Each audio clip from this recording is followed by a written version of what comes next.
Magandang hapon po sa inyo lahat, mga minamahal ko mga kapatid. So, alhamdulillah, nahuli na po si Dilima.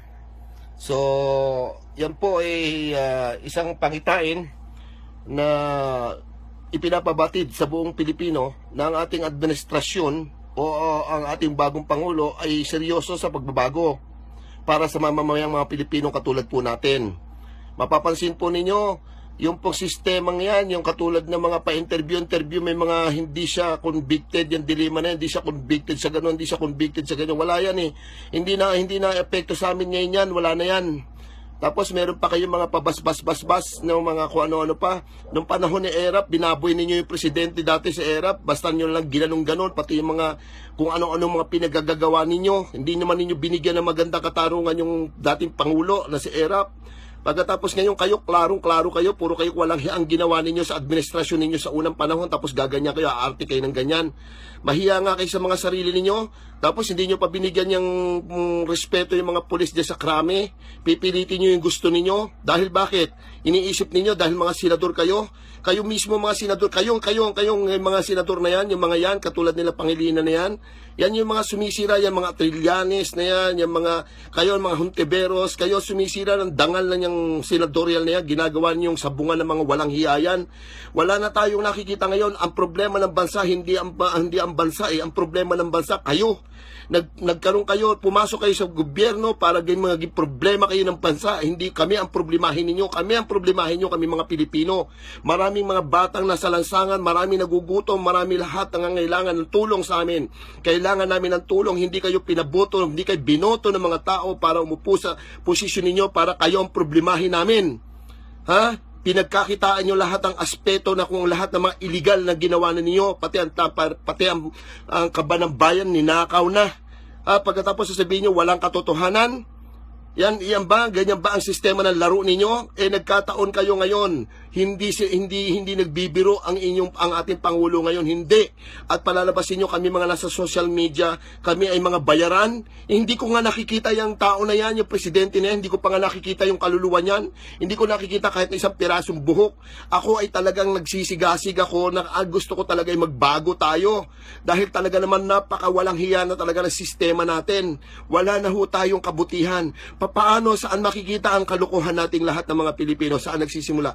Yung pagpatay kay Benigno Aquino. Yung pagpatay kay Benigno Aquino, anong pinalabas ninyo? Mga Marcos ang pumatay pero walang katotohanan. Simula nung panahon na yon, nung namatay na yung Benigno Aquino, nung tapos pinalit ng Cory Aquino, wala na naging matino ang ating administrasyon. Wala na. Tapos sasabihin nyo, illegal ang pagkakahuli kay Dilima, pero yung ginawa ninyo diyan kay Bong Revilla, yung ginawa nyo kay Jingo Estrada, yung ginawa nyo kay Gloria Macapagal-Arroyo, yung ginawa nyo kay Corona, hindi nyo sinabing illegal, basta lang kayo dumampot, basta nyo lang pinagbintangan ng ganun lang. Nakita nyo naman, klaro, yung Dilima na yan, maraming kawalang hiyaan, pero anong ginawa? For sure, hindi siya basta dinakip, ang dami pang daldal, ang daming drama.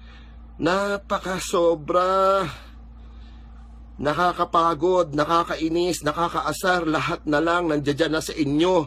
Dapat talaga magbago ang sistema ng politika. Nalalaman ko na ang politika ay talagang tunay pa sa una pa magulo na. Hindi naman ako dapat nakikisali-sali dyan dahil ako nasa religion part ako. Pero dahil sa kinakailangan magpakita tayo ng ikabubuti, dapat meron talagang mga tao na nagsisikap na makatulad namin, na gusto namin ng pagbabago. Muslim ako, Muslim. Sabi ninyo kami masasamang Muslim. Pero kami ang nagpupush na kinakailangan magbago. Wala akong pake kung sino man ang nasa ilalim ng mga kalokohan na dyan. Basta lahat baguhin ang sistema natin. Lahat baguhin. Para sa ikabubuti ng susunod na henerasyon kahit na may mga kalokohan pa. Sobra ng inyong pagnanakaw, sobra na lahat ng kawalang hiyaan ninyo, kayo lang ang nakikinabang. Kaya yung mga nagmamalasakit dyan sa Dilima na yan, sigurado ko yan, marami ang kinita nila dyan, kaya sila ganyan dyan. Huwag nyo sabihin, normal dahil kasama nyo. Pero sisiguraduhin ko kaya kayo nagkaganyan dahil pinakinabangan nyo lahat ng gobyerno, yung mga pera ng pinagkakitaan nyo yan. Sana inshallah, yung Trillanes na yan, at saka yung Marrojas na yan, at saka yung Panot na yan, isa pa yan. yan. At saka yung pinakamalaki nakuha sa sa pork barrel, sila Drilon, ang dami-dami ninyong dapat ikulong. Bakit yung Jinggoy at saka yung Bong Revilla ang naikulong ninyo basta-basta? Basta lang ninyo ginanon. Basta pagka ginusto ninyo, gayong ganon. Tapos pagka kayo binawian, ang dami yung drama, ang dami yung sinasabi. Mga buwisit kayo. Napakawala lang hiya ninyo talaga. Niloloko nyo na kami mga Pilipino. Sobrang panloloko na kayo. Grabe kayo. Ang lulupit ninyo. Kita nyo yan, daming drama, daming balita. Tapos mapapansin mo pa yung media. Pagka yung ni-interview sila, parang wala nang parang kung papansin mo, parang acceptable nila na talaga nagkamali doon sa tao na yun. Kami palulukohin ninyo. Ano ba palagay nyo sa aming mga Pilipino? Kayo matalino, kami bobo? Hello? Ayun lang ginangyari sa Senado na yan, yung kabastusan na nangyayari sa senatorial. Yan, katulad niyan, yung Trillanes, babastusin, pag kami magsasalita siya, hindi nakuha yung gusto niya, tatalikudan siya. Ano ba palagay niyo sa aming mga Pilipino? Kayo ang nagbibigay ng kahihiyan sa bansa, kayo mga lalo na yung mga dilawan na yan. Mahiya kayo, bigyan nyo naman ng kahihiyan ng bansang Pilipinas. Ang dami kong kapwa Pilipino, OFW, ang dami mga Pilipino na sadlak sa iba't ibang bansa, nagsisikap dahil sa kahirapan, dahil epekto na mga pagnanakaw ninyo, kaya naglalabasan ng mga Pilipino, hindi kumikita. Ngayon, nanduro sila, nasadlak sila ro, kung ano man ang mga problema, hindi nagawa ng paraan paano sila makakaligtas sa kung ano man yung ginawa nila ron. Tulungan natin sila. Dapat doon ninyo binuhos ang pera ninyo. Kung gano'n ang ginawa ninyo, nagnakaw kayo, tinulong sa mga Pilipino, sigurado susuporta ang mga Pilipino sa inyo. Pero hindi Kayo lang ang yumaman. Tapos kayo pa mga malakas kumita ng pera sa mga pagnanakaw. Kayo pa ngayon ang pinakamalakas magreklamo sa pagbabago. Kaya hindi po kami papayag, mga minamahal ko mga kapatid ng mga Pilipino, wag po tayong pumayag na hindi matutuloy ang pagbabago. Inshallah, sana hinihiling ko sa Allah subhanahu wa ta'ala. Nalalaman ko naman ang politika ay napakagulo, pero inshallah, bigyan naman tayo ng kaunting pag-asa na magkaroon tayo ng maayos na mga gobyerno. Ang Japan, ang Singapore, ang Malaysia, ang Vietnam, gumanda naman sila. Pero tayo, ang lit-lit lang natin, ang dami, kaya marami nagre-rebelde. Maliban dyan sa mga NPA niya, ng mga tauhan ng mga Aquino. Kayo, dapat mag-ayos po tayo. Mag-ayos tayo, tulungan natin ang ating mga sarili, at kayo pong mga senatorial, kayo pong nandiyan, ayusin po ninyo, wag po kayo papayag, mga minahal ko mga senador.